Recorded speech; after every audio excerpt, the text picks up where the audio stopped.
Kembali lagi bersama Garuda Space Flash Update. Hari ini ada momen hingga analisis laga pamungkas Garuda Muda kontra Korea Utara U24.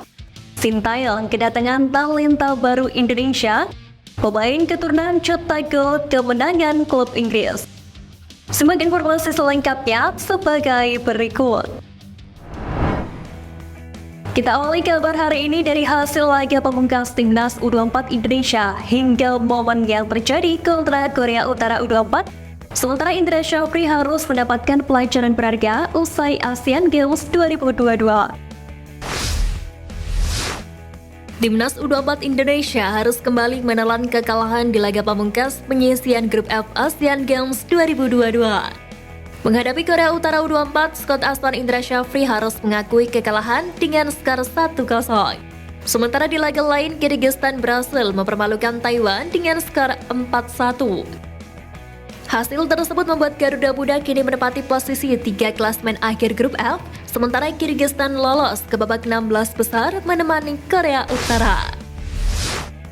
Kekalahan atas Korea Utara masih membuka peluang Timnas U24 lolos ke babak 16 besar Asian Games 2022 lewat jalur peringkat 3 terbaik. Hal itu tak terlepas dari kekalahan Taiwan kontra Kyrgyzstan. Kendati demikian, Rizky Ridho dan kawan-kawan masih harus menunggu hasil dari tim di grup lain. Jika lolos sebagai peringkat 3 terbaik, Timnas U24 Indonesia berpotensi bertemu tim kuat Uzbekistan. Sementara itu, performa kurang apik di Asian Games kali ini membuat netizen tanah air tidak berharap lebih kepada Scott Aston Indra Syafri tersebut. Indra Syafri sempat menerapkan skema 3 bek andalan Sintayong di laga kontra Korea Utara U24. Sempat sukses meredam serangan lawan, namun Hernando Ari harus memungut bola akibat kemelut di depan gawang. Bahkan selepasnya Garuda Muda gagal melancarkan strategi sebagaimana mestinya. Hal tersebut cukup menampar Indra Syafri yang kerap menggunakan pakem 4-3-3 yang telah usang dan tidak sesuai komposisi pemain di Asian Games kali ini. Kendati begitu, sikap respect berhasil ditunjukkan punggawa Garuda Muda di akhir pertandingan.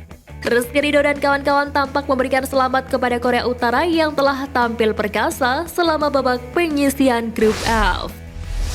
Kita masuk ke kabar pemain keturunan. Ada pemain keturunan Indonesia yang berhasil cetak gol kemenangan Ipswich Town. Sementara Rafael Struijk membawa Ado Den Haag tak terkalahkan dalam 5 pertandingan terakhir. Penyerang tim nasional Indonesia Rafael Struijk gagal membawa Ado Den Haag meraih kemenangan atas Telstar di laga ke-7 Eredivisie atau kasta kedua Liga Belanda 2022-2023. Penyerang 20 tahun itu hanya tampil di lapangan selama 8 menit dan membuatnya kesulitan menunjukkan performa terbaik. Hasil imbang dari Telstar membuat Ado Den Haag memperpanjang rekor 5 laga terakhir tanpa kekalahan dengan rincian 3 kemenangan dan 2 kali imbang. Sejauh ini Rafael Struijk sudah tampil selama 51 menit dari 3 laga bersama Ado Den Haag dan belum mencetak gol ataupun assist.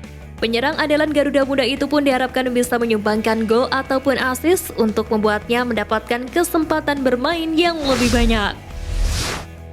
Ipswich Town berhasil meraih kemenangan dramatis atas Blackburn Rovers dengan skor 4-3 pada pekan ke-8 Divisi Championship 2023-2024. Gol kemenangan tersebut berhasil dicetak oleh pemain keturunan Indonesia pada menit ke-79. Menariknya, pemain blasteran Indonesia tersebut bukan Elkan Bagot, melainkan Massimo Luongo.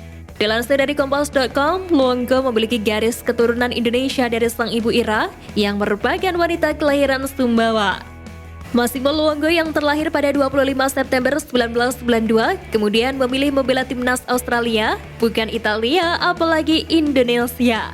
Adapun pemain keturunan Indonesia yang memilih menjadi WNI, Elkan Bagot belum juga dilibatkan Ipswich Town dalam pertandingan kasta kedua Liga Inggris. Gavin Magellan harus menelan kekalahan atas Old Leuven dalam lanjutan Jupiler Pro League. Pada laga tersebut, pemain keturunan timnas Indonesia, Sandy Walsh kembali diturunkan sebagai starter. Sayangnya, Sandy Walsh harus menerima kartu kuning hingga ditarik keluar lantaran mengalami cedera. Dengan hasil ini, Gavin Magellan turun ke posisi 9 klasemen sementara Jupiler Pro League dengan 11 poin dari 8 pertandingan. Sementara Old Leuven berada di posisi ke-12 dengan 9 poin dari 8 pertandingan. Beralih ke fakta Garuda Muda, ada penyesalan Indra Syafri usai berjuang di Asian Games 2022. Sementara Persebaya kembali cetak pemain bertalenta untuk Sintayong. Satu penyesalan diungkapkan pelatih Indra Syafri usai berjuang bersama Garuda Muda di Asian Games 2022. Terlepas dari hasil laga kontra Korea Utara U24, Indra Syafri mengaku tidak mudah melewati ajang multi-event tersebut lantaran tertimpa banyak masalah internal. Diketahui masalah internal tersebut diantaranya banyak pemain kunci yang mengalami cedera hingga beberapa pemain utama tidak mendapatkan izin klub. Hal itulah yang membuat timnas U24 Indonesia bisa mengalami kekalahan kontra Taiwan. Kekalahan tersebut menjadi penyesalan tersendiri bagi Indra Syafri sebab Garuda Muda dituntut berjuang keras hingga hasil laga kontra Korea Utara U24 yang telah tersaji. Mandulnya striker timnas U24 Indonesia di Asian Games 2022 mengingatkan sosok Ferdinand Sinaga yang sempat menjadi top skor di ajang tersebut. Ferdinand berhasil menjadi top skor cabang olahraga sepak bola putra di Asian Games 2014 Incheon, Korea Selatan dengan mencetak 6 gol. Hebatnya, Ferdinand mampu mencetak 6 gol dari 4 pertandingan yang dilakoninya bersama Garuda Muda. 4 gol berhasil dicetak oleh Ferdinand Sinaga saat timnas Indonesia U23 mengajar Timor Leste dengan skor 7-0 pada laga perdana penyisian grup E.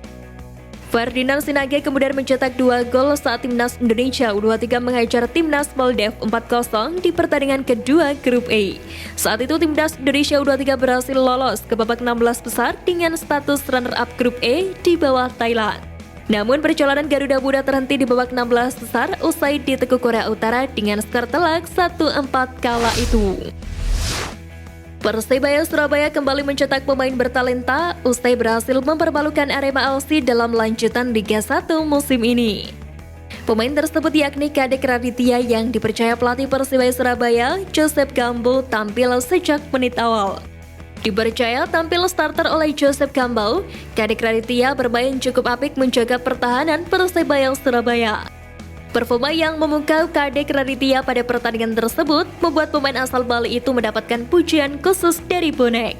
Bahkan bonek menggadang-gadang Kadek Raditya akan dipanggil ke timnas Indonesia oleh Sintayong. Pasalnya, Persebaya dikenal sebagai klub yang rajin mengirimkan pemain muda berbakat yang bakal menjadi andalan skuad Garuda. Di kabar penutup pada opening seremoni Asian Games 2022 yang mendongkrak motivasi atlet Indonesia hingga cabang dayung yang berhasil sumbang medali perdana bagi kontingen Indonesia.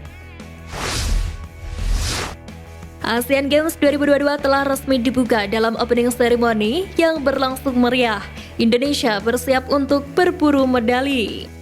Bertempat di National Stadium Hangzhou, kota Hangzhou, Cina, keberagaman budaya dipresentasikan melalui pakaian adat Deval tim Indonesia. Perwakilan atlet official dari beberapa cabang olahraga mewakili kontingen merah putih dalam acara pembukaan. Kontingen tim Indonesia dipimpin Jody Raja Guguk selaku PCDM. Dia ditemani Nadira Mauriska atlet wushu dan kapten timnas voli putra Hernanda Sulfi yang membawa sangsaka bendera merah putih. Cabang olahraga dayung menyumbang medali pertama untuk Indonesia di Asian Games 2023. Adapun medali yang didapat yakni perunggu pada nomor Women's Lightweight Double Sculls. Timnas Indonesia yang turun di nomor tersebut adalah Chelsea Karputi dan Mutiara Rahma Putri. Chelsea dan Mutiara harus puas finish di posisi ketiga. Dua Chelsea dan Mutiara finish dengan catatan waktu 7 menit 17,64 detik. Pasangan tanah air ini kalah saing dari sang tuan rumah Cina dan Uzbekistan. Cina sukses meraih medali emas setelah mencatatkan waktu 7 menit 6,78 detik. Sementara untuk posisi kedua atau medali perak didapat Uzbekistan. Duet Luisa Islomova dan Malika Takmatova mencatatkan waktu 7 menit 16,49 detik. Meski begitu, tentu ini menjadi kabar baik untuk Indonesia, sebab mereka sukses menyumbang medali pertama untuk tim merah putih yang berjuang di Asian Games 2023. Sekian flash news kali ini Sobat Garuda, mari terus dukung perjuangan timnas Indonesia. Nantikan flash news edition dari Garuda Space selanjutnya. Terima kasih dan salam olahraga.